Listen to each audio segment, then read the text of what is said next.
Assalamualaikum warahmatullahi wabarakatuh. Sahabat TV Pinter, ketemu lagi dengan TV Pinter, TV Pustaka Intermedia.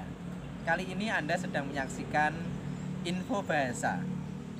Nah, pada info bahasa kali ini kita akan membahas tentang kata negeri atau negara. Samakah arti kata negeri dan negara? Yang benar SMA negeri atau SMA negara? HUT RI yang ke-75 atau HUT yang ke-75 RI? Kata mencolok atau menyolok? Salat, sholat, ataukah salat? Sahabat pinter, kira-kira yang benar yang mana ya menurut bahasa Indonesia? Nanti akan kita bahas. Namun sebelumnya jangan lupa klik like dan subscribe. Ingat, like dan subscribe itu gratis, tidak dipungut biaya 1 peser pun.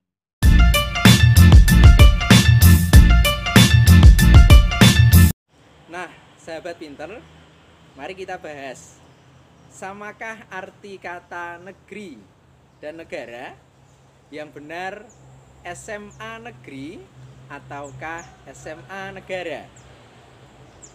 Kata negeri tidak sama artinya dengan negara. Negeri bermakna kota, tempat tinggal, wilayah, atau sekumpulan kampung, distrik di bawah kekuasaan seorang penghulu, seperti di Minangkabau. Kata negeri bertalian dengan ilmu bumi. Sementara itu, negara bermakna persekutuan bangsa dalam suatu daerah yang tentu batas-batasnya dan diurus oleh badan pemerintahan yang teratur. Kata negara berpadanan dengan kata state dalam bahasa Inggris dan staat dalam bahasa Belanda. Kata negara digunakan jika bertalian dengan sudut pandang politik, pemerintahan, dan ketataprajaraan. Berdasarkan pengertian kedua kata itu, Badan Bahasa Kemendikbud telah mengubah bentuk pengadilan negeri menjadi pengadilan negara, ujian negeri menjadi ujian negara, kas negeri menjadi kas negara. Sejajar dengan perubahan itu, jika kita bertaat asa pada pengertian negeri dan negara, sebaiknya bentuk pegawai negeri, sekolah negeri, perguruan tinggi negeri, pengadilan negeri diubah pula menjadi pegawai negara, sekolah negara, perguruan tinggi negara, pengadilan negara, jika memang badan-badan itu diurus oleh badan pemerintahan secara teratur. Kemudian selanjutnya, benarkah bentuk tulisan HUT RI yang ke-75?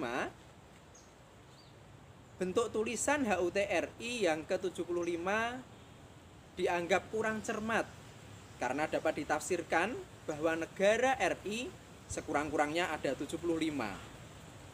Yang berulang tahun pada saat ini adalah RI yang ke-75. Sehingga dalam penyusunan kata yang cermat, sebaiknya ke-75 itu didekatkan dengan ulang tahun. Karena ke-75 tersebut menunjukkan ulang tahunnya. Jadi, penulisan yang benar adalah HUT yang ke-75 RI, bukan HUT RI ke-75. Selanjutnya, sahabat pinter, yang benar kata mencolok atau menyolok. Kata mencolok dan menyolok sama-sama sering digunakan oleh pemakai bahasa Indonesia. Meskipun demikian, di antara keduanya hanya satu bentukan yang sesuai dengan kaidah pembentukan bahasa Indonesia. Untuk mengetahui bentukan kata yang benar, kita perlu mengetahui kata dasar dari bentukan kata itu. Dalam KBBI, ternyata hanya ada kata dasar colok. Tampaknya perbedaan bentukan kata itu timbul karena adanya perbedaan pemahaman mengenai proses terjadinya bentukan kata itu. Sesuai dengan kaidah bahasa, kata dasar yang berawalan fonem C, misalnya cuci, cium, jika mendapat imbuhan me, bentukannya menjadi mencuci dan mencium, bukan menyuci dan menyium, karena fonem C pada awal kata dasar tidak luluh. Sejalan dengan penjelasan tersebut, kata dasar colok yang juga berawal dengan fonem C, jika mendapat imbuhan me, bentukannya menjadi mencolok, bukan menyolok. Dengan demikian ya, kata yang baku adalah mencolok, bukan menyolok. Sahabat TV Pinter dimanapun Anda berada, selanjutnya adalah kata salat. Salat ataukah sholat. Kalau kita perhatikan dengan saksama, kata salat sering dituliskan secara berbeda. Ada yang menuliskan kata itu dengan salat, S-A-L-A-T, dan ada pula yang menuliskannya dengan kata salat, S-H-A-L-A-T. Bahkan ada yang menuliskannya sholat, S-H-O-L-A-T. Kita tentu bertanya, yang mana penulisan yang benar?